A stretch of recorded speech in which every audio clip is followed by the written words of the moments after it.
But many Ukrainians who had to flee their country were forced to leave their pets behind. A retired West Vancouver IT executive is in Poland helping to care for the four-legged victims of the war.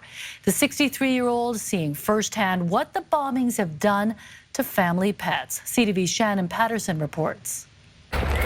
You good dog.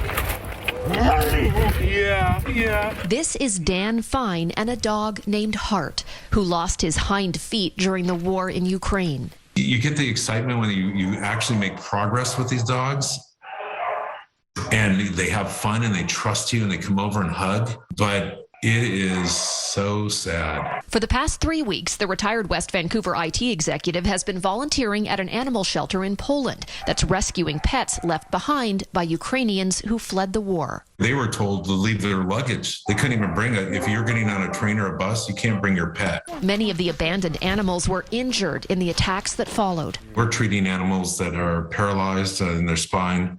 This one guy, Paulo, 8 bullets. Teams of volunteers are now venturing into bombed-out neighborhoods to look for them. And when I deal with these dogs, you see the PTSD they have. You know, they're chewing on their tails, they're circling in their cages, they're like, just stand there and shake. And, you know, they've been fighting for their lives on the streets of Kiev and other places, and it's just horrifying what's happening to them.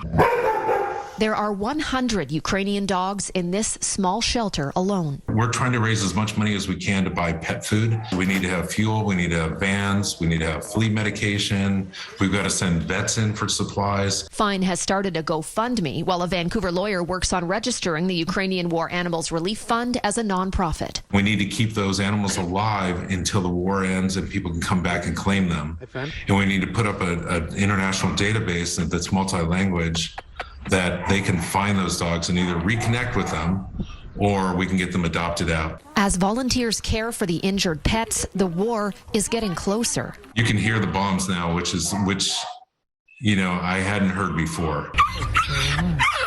But they won't allow these animals to be abandoned again. When you're walking these dogs from the hospital like they're missing limbs, who does this to animals?